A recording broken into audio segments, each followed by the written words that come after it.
So breaking news, and this is amazing to me. Not just the news, but the fact that the military can move this quickly. The Army That's Reserve unbelievable. is gutting units. Thousands of soldiers are being left in the lurch. Basically, they are dismantling all of its helicopter units. That's caught the commanders off guard, which Gonky and I know that feeling. The cuts, which are set to eliminate all of the reserve's helicopter units by the end of summer, which is like this summer? This month. Yes, this summer. Part of the Army Chief of Staff General Randy George's broader push to modernize the force by shedding legacy formations and redirecting resources towards emerging technologies such as drones and AI. But the transition left troops asking both the pace and planning of the changes. Military.com spoke to 16 Army Reserve aviators, including commanders and senior NCOs, who expressed frustration. There was no heads up, no briefing, just an email saying it's going away. Find another job. That's about right. That's actually, we've been there. Scroll down, Douglas. Treatment. News it began trickling out in February when Brigadier General Roger Dion, the head of Army Reserve Aviation Command, who no longer has a job, began meeting the commanders to give them a warning that the Pentagon had its sights on Army Reserve Aviation for cuts.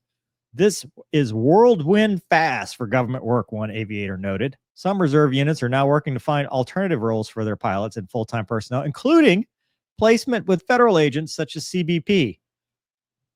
Opportunities within the National Guard and active duty Army are limited and often require relocation, adding another layer of complexity. For junior enlisted soldiers and part-time reservists and support roles, the road ahead is even more complicated. Transferring to a new unit or occupational specialty can take months of retraining. There's just no time to plan.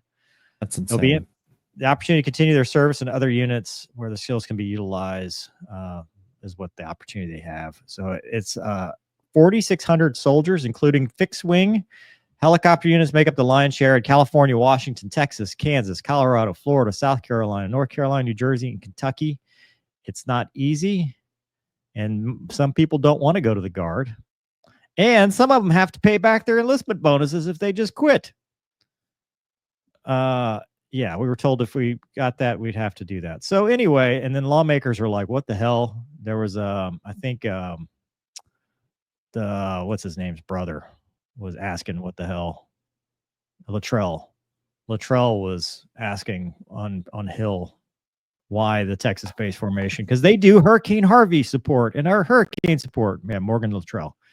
Gentlemen, your thoughts. It's just stupid. Like, it doesn't make any sense. Like, and I'm not like a huge proponent of reserve and guard aviation. And I know I'm going to piss some people off, and I apologize. I'm not trying to. My problems with guard and reserve aviation is never really with at the pilot level. Those guys are good. It's the leadership level. It's like the headquarters, like I guess for context, my squadron deployed to Iraq under a National Guard brigade, and it was a shit show. And by the time that our very short deployment ended, we owned like more than half of the aircraft in the brigade because we were the only ones who knew how to like manage it. So I have these complex thoughts about guard and reserve units because you have like dudes who are doing pilot stuff, but then they don't really plug and play with the rest of the Army very well. But nevertheless, there's a reason that we have it, and I don't think that just trying to get rid of it in a month is really thinking through. But I mean, I guess I shouldn't be surprised this in the past 6 months to see things like this happen because we're not thinking the second, third order effects. Like, what is the cost, both monetarily and everything else that's going to come from that? How many people did you say? 4,600 or something like that? Yeah, it was something like that. Doug, so how many of that are warrant officers? You can't just like, there's not only so many places you can put warrant officers. So what are we doing with these warrant officers? Like, well, now you're in charge of the mess hall, right? Or now you're a boat warrant. Handed out towels. You're the PX guy.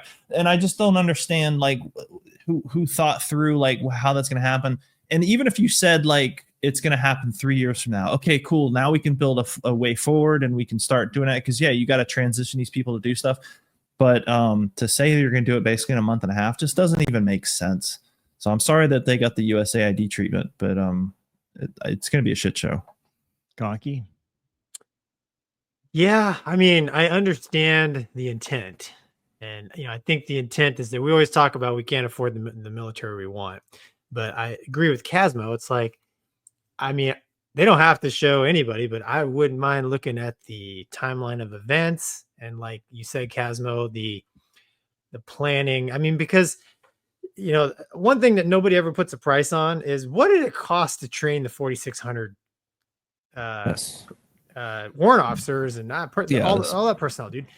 There's a sunk cost, dude, but I mean, but it costs the taxpayers a lot of money to train them, and they are trained and skilled in what they do. So, hey, listen, if they have a plan, like you get an F-35 spot and you get just show us the plan. Just show us the plan. Exactly. Yeah. So if they come in there like Oprah and just hand out a card to everybody, that's cool. But I would like to, I like to see the plan, but I kind of think they didn't think it through that far. But again, I'm just a nobody. But yeah, it's I feel for those servicemen and women, and I hope they can continue to serve in a capacity they want to somehow. And Casmo, I would also venture to say that maybe like once they hit the gas and start to see the ramifications, like, whoa, hold on. I mean, just kidding. I want to believe that with every part of my heart, but you never know. The past few months has told me that no, I don't believe that that's going to happen. I think we're just going to set fire to our shoes and then wonder why our feet are hot. Like, it's just going to be a bizarre scenario. And you're just going to have these dudes standing around with their fingers up their nose trying to figure out where they're supposed to go next. Because you can't just say, well, they're just going to join the Guard or they're just going to go on active duty. Like, they said okay, no, well, they literally said they cannot do that. Oh, I thought it said that they could. There's no room for them. It said they were going to try to find them jobs with CBP, but they're like, they can't go to the Guard, the active duty, because there's no place to go. Yeah, the Guard and active duty, they're broke too.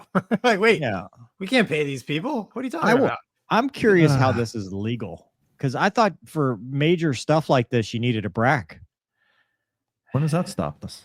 Well, Gonky and I live this, dude. Yeah, this I've smelt this before, and I'm sorry to say, whatever you do, don't contact your congressman, because not a lot of help there.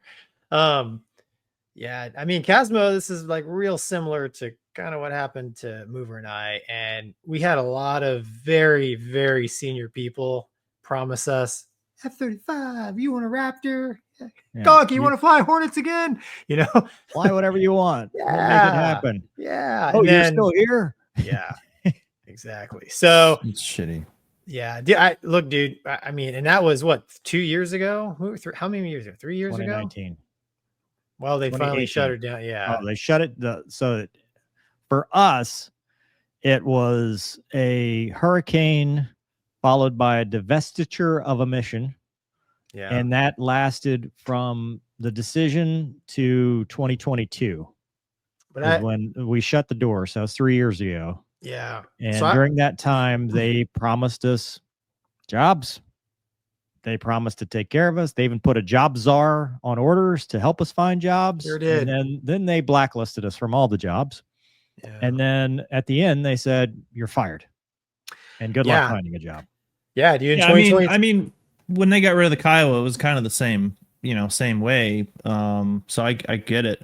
I just think that I don't disagree, I guess, with some of the reasoning, like the big picture reasoning, like, hey, drone, I mean, we're learning a lot from Ukraine and things that are happening, but to have it in such a short span of time, I mean, even what you're talking about, at least there was some time to adjust. This is, like you said, this is the end of the month or something.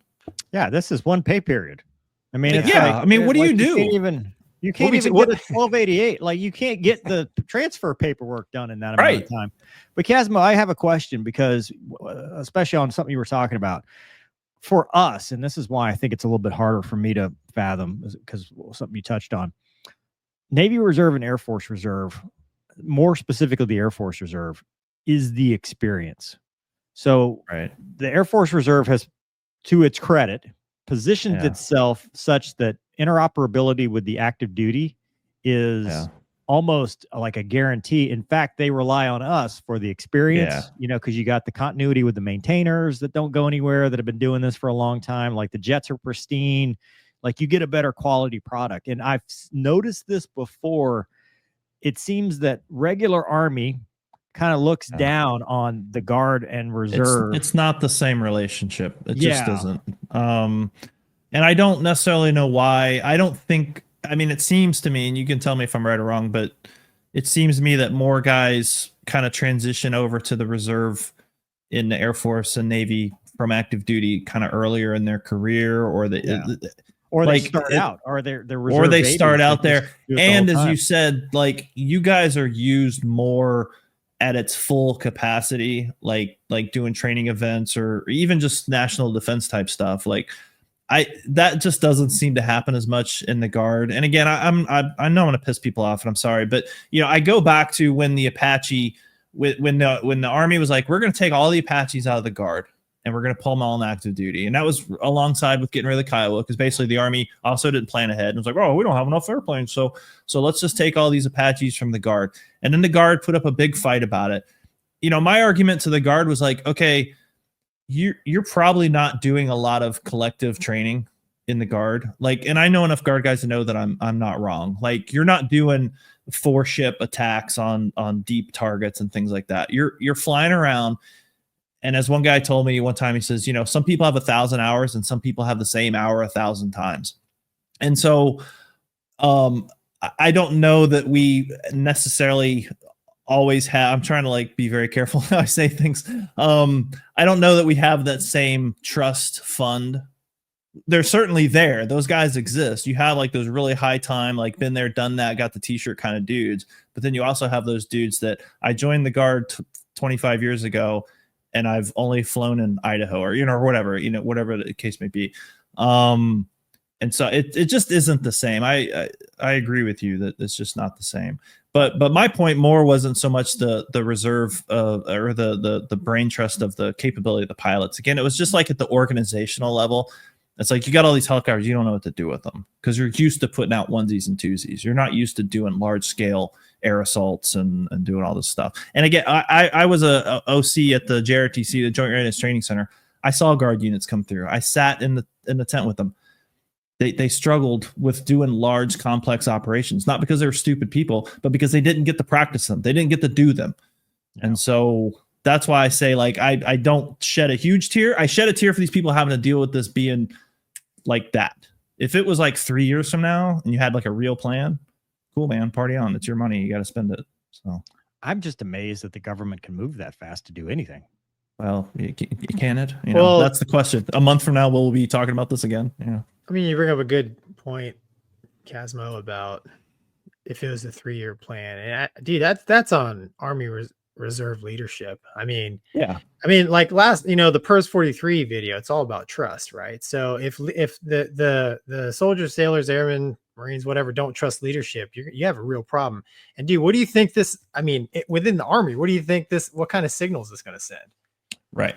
Right. I mean, yeah, it's like, well, a high command doesn't have our back. They're like, oh yeah, one more pay period. Yeah. See ya. Well, are not the House Armed Services Committee guys standing on desks going, you can't get rid of my constituents? Because that was always the thing. And this is why you need the BRAC, is because the base realignment and closure, they have to get together and they go, okay, this unit's gone. This unit's gone. Because they horse trade. I mean, right. New Orleans, the reason the 706 went away was because VFA 204 stuck around. And the reason 204 stuck around is because VFA 201 in Carswell went away. Like, it was a bunch of horse trading. And to just unilaterally say all these units in all these states are just gone, that's jobs. That is a lot of money. Basing, that's the aircraft, that's everything that goes. I'm just so surprised. I agree with you, Casmo. Will we be talking about this in a month or two? It's bound to backfire. It has to. I don't even think it's possible to do it that fast, but yeah.